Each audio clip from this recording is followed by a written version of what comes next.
At kagre po niyan, makakapanayan po natin si Senator TG Ginggona, Chairman ng Senate Blue Ribbon Committee. Senator, magandang tanghali. Si PR Arcangel po ito. Magandang tanghali, Tia. Senator, kanina sinabi po ni Secretary De Lima na sumulat na raw po siya sa inyo para sabihin na hindi nga maghaharap ng whistleblower bago yung Senate hearing. At natanggap niyo ho ba yung sulat? Meron ho ba kayong natanggap? Yung sulat na tanggap ko kanina, yesterday ng hapon. Kahapon, oo. Sinabi niya doon sa sulat na yung dahilan kung bakit ayaw niya magdala ng whistleblower ay dahil nga may pending case na or dahil gusto nila ombudsman ang magdesisyon?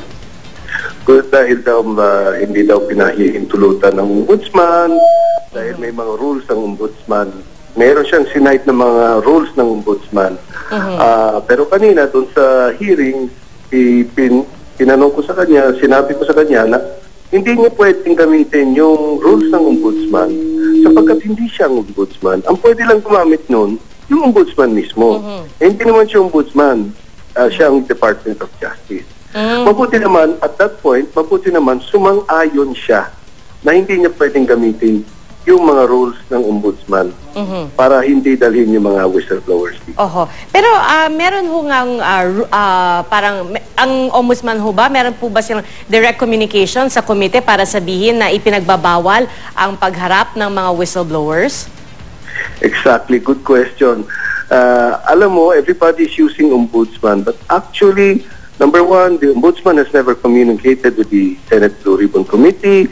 Number two, the Senate Blue Ribbon has never communicated naman with the ombudsman. Hindi namin tinawag, wala talagang communication. So, doon ako nagtataka, bakit lahat ng tao ngayon magsasabi tungkol kay ombudsman na wala naman dito sa eksena si Madam Ombudsman. Ang importante dito, ang integrity at saka kapangyarihan ng Senate Blue Ribbon Committee ay dapat manatili at manaig. Hindi pwede ito ma-diminish ng kahit ninuman. So, ano hong susunod na hakbang po ng komite, Senator Ginggona? Paano po maapektuhan yung mga susunod yung pagdinig? Dahil sa amin po pagkakaintindi, marami pa ho kayong whistleblowers na talagang inimbitahan po dito sa mga pagdinig. Nag-issue na kami ng subpoena directed to Secretary De Lima, ordering her to bring the whistleblowers on Thursday, 10 o'clock, dito sa Senado. At yung subpoena na pirmahan ko na, napadala na sa office ni Senate President Frank Drilon.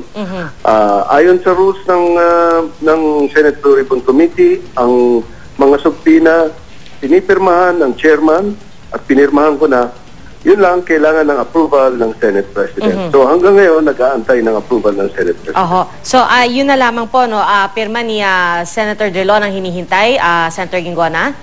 Yes, yun na lang. Alright. Pero Senator Ginggona, linawin ko lang po, dahil nung nakaraang linggo po, si Ben Herluy ay nakaharap naman po no, sa inyong pagdinig. Ang pagkakaiba po ba nito ay dahil noong panahon yun, wala pang naisasampang kaso? Laban dun sa... Exactly. Exactly. Nakiusap si Secretary De Lima noon na, in fact, kung maalala nyo, no naming of names dahil hindi pa daw nasampahan yung kaso. Ngayon nasampahan na. So pwede na mag-name ng names. At pangalawa, meron pang ibang mga whistleblowers na kasama this time. Hindi lang si Ben Herluy mag-isa. So hindi niyo po in-expect, Senator Ginggona, na ganito yung magiging takbo ng pagdinig kanina? I mean, well, although natanggap niyo yung sulat, pero before you even got the letter, you did not see this coming, Senator? No, I did not, frankly. In fact, during the hearing nga, sinabi ko nga sa kanya na nagkita kami last week. We had a meeting and tinanong ko sa kanya, can you bring the whistleblowers? Sabi niya, yes. Tapos siya pa nagbigay ng mga pangalan kung sinong pwedeng tumalo sa hearing. At nung sinabi ko, okay, pwede ba tayo this Thursday?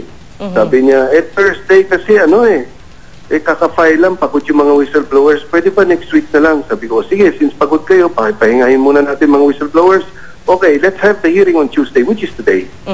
On Monday morning, yesterday morning, I got a text from her that she will send a letter after lunch.